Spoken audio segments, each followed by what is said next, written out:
No evangelho que nós ouvimos na sequência de toda essa semana, meditamos essa escolha que Jesus fez, dos seus discípulos e as instruções, que ele está dando para os discípulos.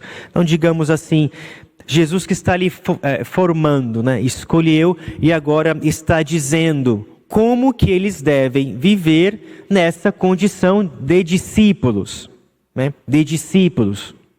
Então, com certeza serve para nós, muito bem para nós, porque nós somos os seus discípulos. Então ele diz: o discípulo não está acima do mestre, nem o servo acima do seu senhor. Para o discípulo, basta ser como o mestre, e para o servo, ser como o seu senhor. Nós precisamos compreender que já na época de Jesus, existiam sim muitos mestres e muitos discípulos. Hoje nós perdemos muito isso, mas era algo tão comum, tão normal, Meu mestre era tal, era fulano, então eu sou discípulo dele, então é esse mestre que eu sigo. Seguir o mestre é ir atrás do mestre e aprender com os ensinamentos do mestre para adquirir a mesma ciência do mestre. Mas olha só, Jesus é o mestre dos mestres, não é simplesmente um mestre sábio de uma sabedoria tal que, eu quero ter a mesma sabedoria desse meu mestre, para depois também poder ensinar como esse meu mestre. Porque Jesus é Deus. Então, seguir o mestre é seguir ao Filho de Deus encarnado. E seguir o mestre não é simplesmente adquirir a mesma sabedoria do mestre, mas é imitar a vida do mestre. Então aqui tem algo que é muito diferente já, digamos, é um salto a mais, é uma qualidade a mais. Porque nós somos chamados a imitar o nosso mestre. Imitar na sua forma de pensar, imitar na sua forma de falar, imitar na sua forma de se comportar, de agir. É o nosso modelo. É para ele que nós olhamos para sermos então modelados naquilo que ele é. E a igreja lembra muito bem disso, nos documentos do concílio, Gaudium et Spes, de uma forma muito especial, que ele realmente é a nossa imagem, o nosso caminho de santificação é sermos modelados, é termos a nossa humanidade modelada segundo a humanidade santa de Jesus Cristo. Então, quando nós lemos o Evangelho, por exemplo, nós não simplesmente queremos compreender ali o que Jesus está dizendo para ser uma formação para nós, para depois transmitirmos. Mas nós percebemos, de fato, como que ele age. Como que ele está dizendo. O que ele está transmitindo. A sua ação de misericórdia, a sua ação de graça. A sua ação de pastor, enquanto bom pastor.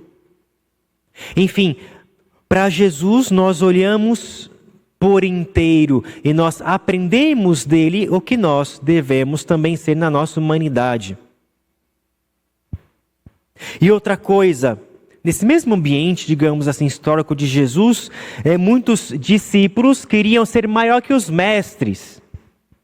Os mestres da filosofia grega, por exemplo, eram assim, Todos eram discípulos de um mestre, depois queriam ultrapassar em sabedoria dos mestres. Como que numa competição, Sempre querer ser melhor do que o outro. E Jesus diz que nós não estamos acima dele. Porque nós somos seus servos, e o servo nunca está acima do seu senhor. Parece tão banal, tão simples, mas Tem tanta gente que quer ser mais que Jesus Cristo, né? Pela sua sabedoria. Ah, eu conheço isso e aquilo, e a ciência tal, e a outra coisa tal, e esse conhecimento aqui. Mais que Jesus Cristo. O discípulo não está acima do mestre, nem o servo acima do seu senhor. O servo, o discípulo, então imita o seu senhor. E aqui nós podemos ir já imediatamente para a Virgem Maria, porque dentre todas as qualificações, né, que ela recebe, que a caracterizam para nós, uma delas é ser a humilde serva do Senhor, que aliás ela mesma disse. De ser a primeira discípula de Jesus. A primeira discípula de Jesus. Uma mãe que é discípula do seu filho. Mas porque ela entende, compreende profundamente que esse filho é especial, né? Que não é qualquer filho, mas é o Filho de Deus, que ela a quem emprestou o seu útero, né, para que viesse então ao mundo. Então, nós vemos em Maria também aquilo que nós vemos em Jesus. Podemos até dizer, o que nós vemos em Jesus, com certeza nós também vemos em Maria. E aquilo que nós somos chamados a ser como discípulos, também nós vemos em Maria. Também nós vemos em Maria. Quando nós vemos no Evangelho e aí, um trecho muito interessante, que é o trecho das bodas de Caná, né? Vocês se lembram das bodas de Caná, lá naquela festa de casamento, que daí, digamos, Maria, pela sua intercessão, antecede, né, a hora de Jesus que não tinha começado ainda, né? Que ela vai lá e pede para que Jesus, né, esteja atento àquela necessidade especial, tinha acabado, não tem mais vinho, então fala, Jesus, olha só, dá um jeitinho. Ela, não, mulher, não, chegou ainda a minha hora, mas mesmo assim ele foi lá e fez. Vejam, o mestre, o Senhor, ele está sempre atento às necessidades, né, dos seus servos. E o servo verdadeiro, se imita o Senhor, da mesma forma está atento às necessidades dos outros. Então, vocês imaginam numa festa, com muitos convidados, quem é que vai perceber que está acabando o vinho? Né? E nós sabemos na Bíblia a força dessa simbologia. O vinho é a alegria, o vinho representa então, digamos também essas bodas novas, né? O céu, as núpcias do Cordeiro, que nós também estamos convidados. Então, o que Maria percebe? Maria percebe que estava acabando a alegria, estava acabando esse sentido do céu no coração de todos. Então, a discípula, a mais perfeita discípula do seu mestre, né? Quer dizer, de Jesus, percebe essa que é a principal necessidade. Vejam, quando no nosso coração nós perdemos o sentido do céu para onde nós estamos caminhando, e consequentemente, quando nós perdemos o sentido dessa alegria de saber que nós para lá estamos caminhando, tudo fica sem sentido. E Maria percebe de fato isso. Olha só, Jesus, todos que estão aqui nessa festa estão perdendo sentido porque já não sentem mais a alegria do céu. Então, o que traz Maria para nós? Em primeiro lugar, exatamente isso. Percebe profundamente as nossas necessidades. Né? E é por isso que pode interceder com qualidade por nós. Né?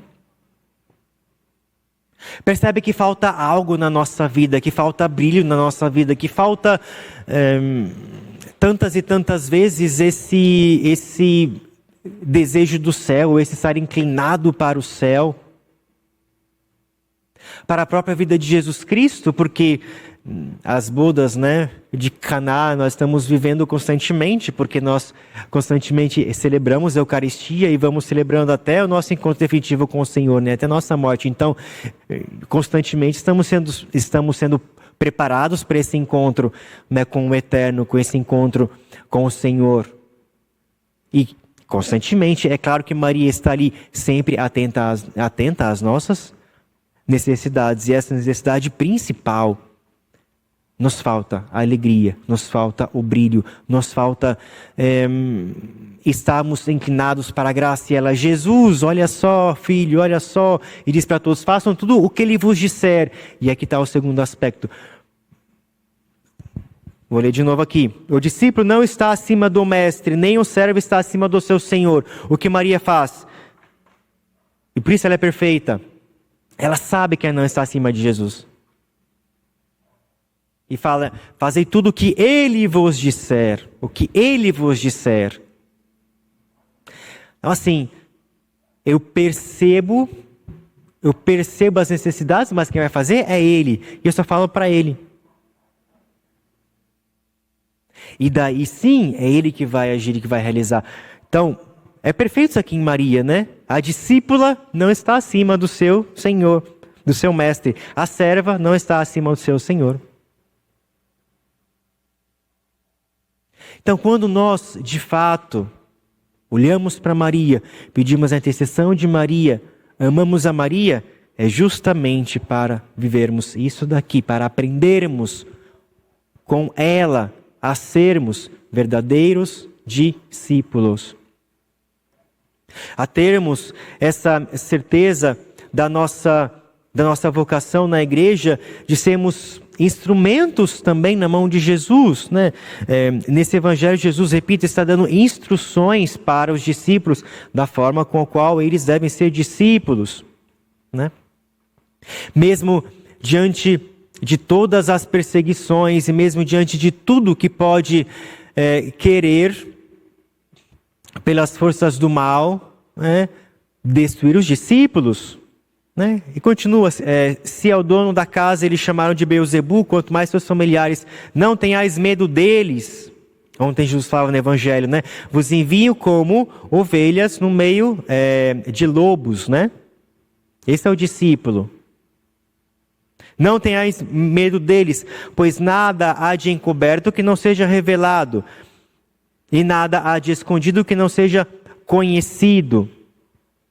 Porque nesse jogo do mal contra o bem, do espírito do mal contra o espírito de Deus, né, o que falam dos discípulos, né, que abala a imagem dos discípulos.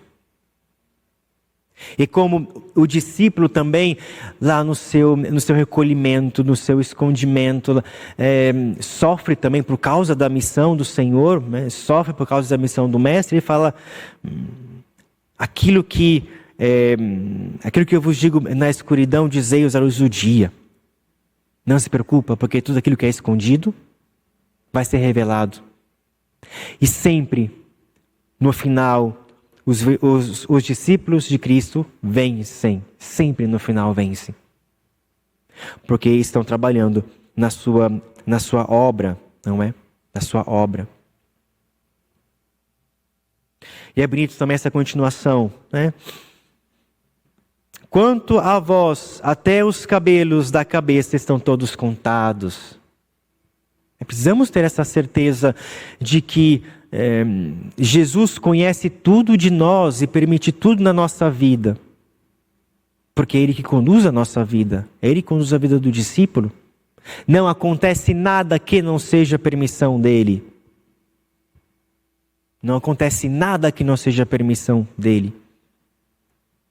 Porque a vida do discípulo está nas suas mãos. E aí de novo, voltando para a Virgem Maria, já pelo simples fato de ser mãe, a gente percebe como ela também se desgastava né, enquanto mãe para cuidar de Jesus. Todas as mães fazem isso. Porém, repito, um filho especial, diferente, um filho de Deus. A dedicação total por Maria vai até certo ponto de se aniquilar, se esquecer. Para que, então, para realizar essa vocação a qual Deus a tinha chamado, ser a mãe do Filho de Deus, não é? E ela mesma, diante do Filho, contemplava o mistério, né?